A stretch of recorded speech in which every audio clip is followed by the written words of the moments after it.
Alors, contrôle sur les startups, j'ai quelques petits messages à faire passer. La première, c'est que déjà, merci, parce qu'il y a un certain nombre d'enjeux qui sont portés par la réunion de ce soir.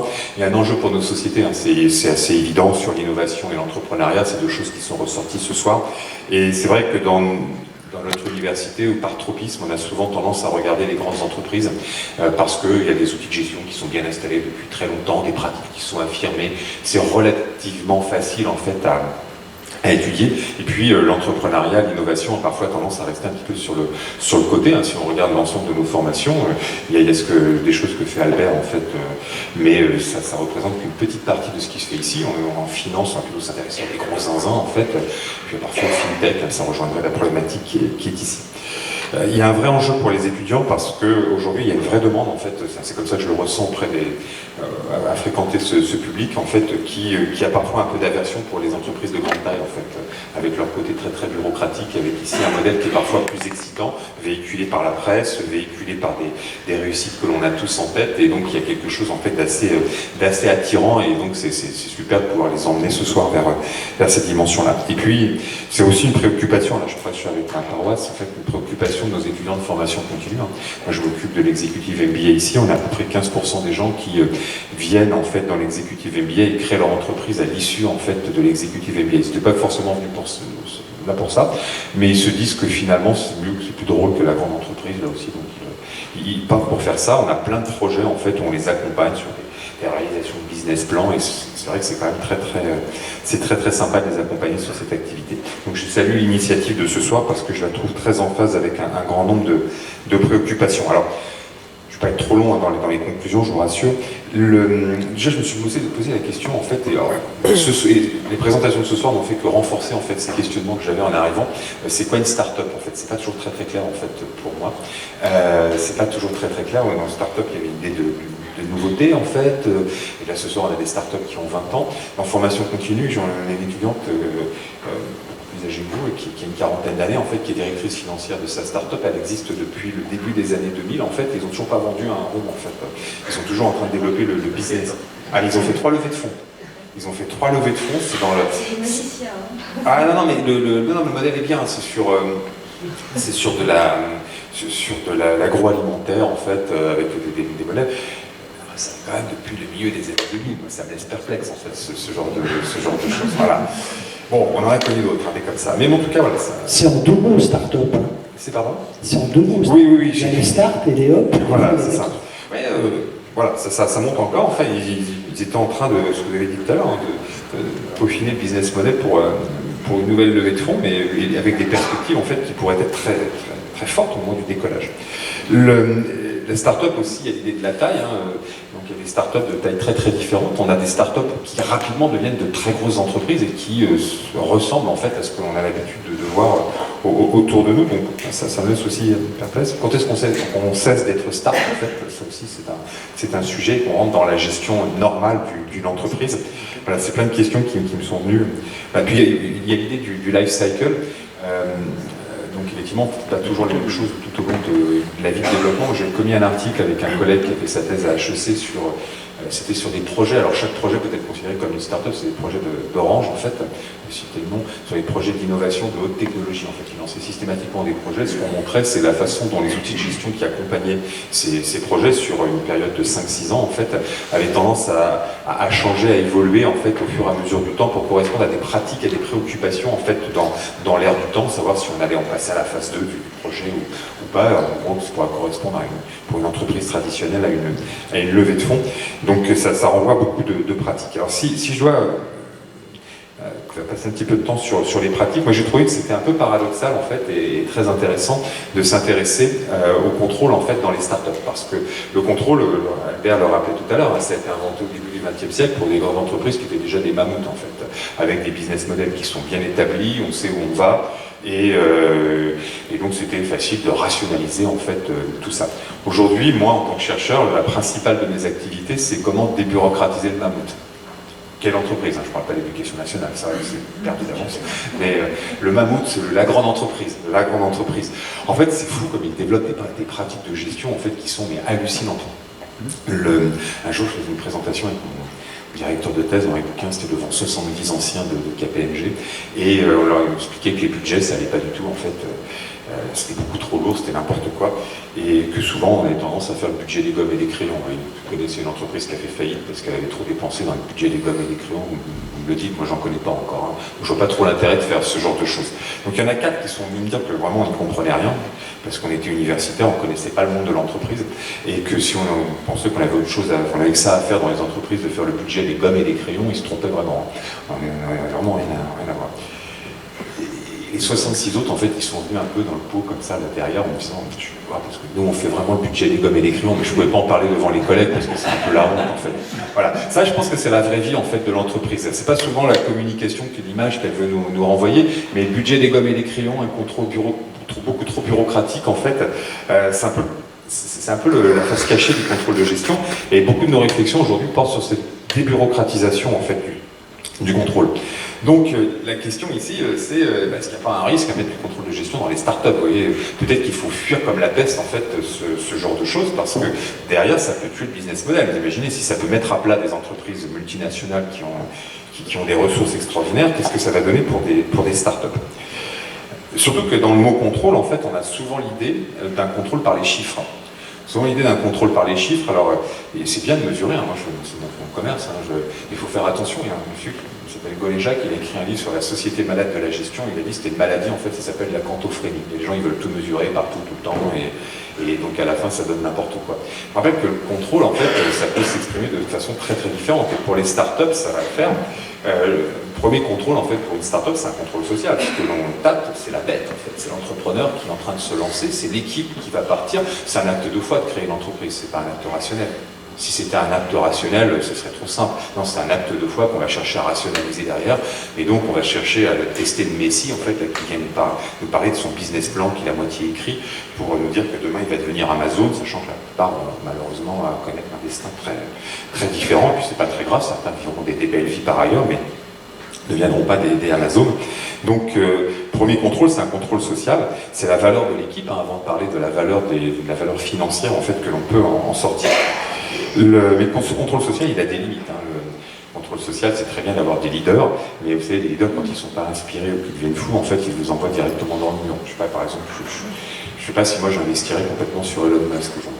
Je suis pas sûr qu'en fait, j'ai pas complètement envie d'être satellisé, envoyé sur Mars. Ça me fait un peu peur, quoi, comme personnage.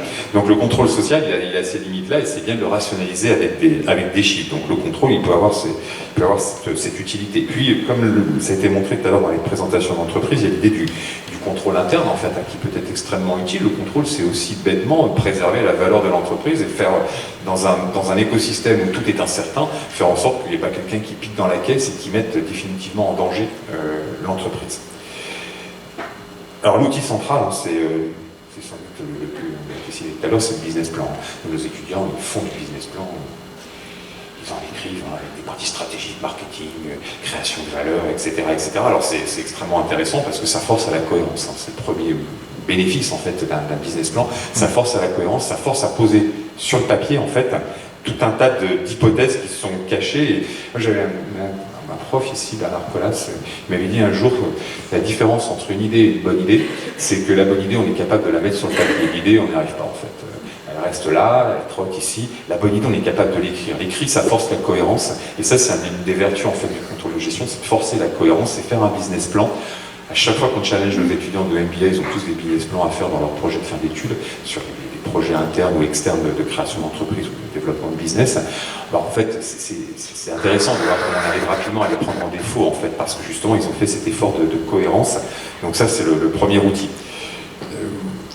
J'avais participé, je garde un souvenir ému quand j'étais jeune prof, en fait, fin des années 90, début des années 2000, c'était la vague Internet, en fait, tout ce qui portait un .com, en fait, était promu à devenir une société fameuse. En fait, j'ai fait un nombre de business plans pour des amis, vous n'imaginez pas, en fait. Et donc, on gérait tout de suite l'entrée en bourse, en fait, l'IPO dans les 6 mois qui venaient. Et puis ensuite, la question, c'était de savoir comment on allait se partager un bénéfice qu'on n'avait jamais fait. Donc ça, c'était assez amusant, parce que là, ils anticipaient beaucoup trop sur le business plan, ça ne donnait plus rien. Il n'y en a pas beaucoup qui ont réussi, malheureusement, dans tout ça. J'ai pris des parts dans quelques-uns d'entre eux, mais je ne suis pas devenu riche. Voilà, donc l'outil principal, c'est le business plan. Et ce business plan, en fait, il faut le comprendre, là, il faut revenir au sens du mot contrôle. Le mot contrôle, il est polysémique.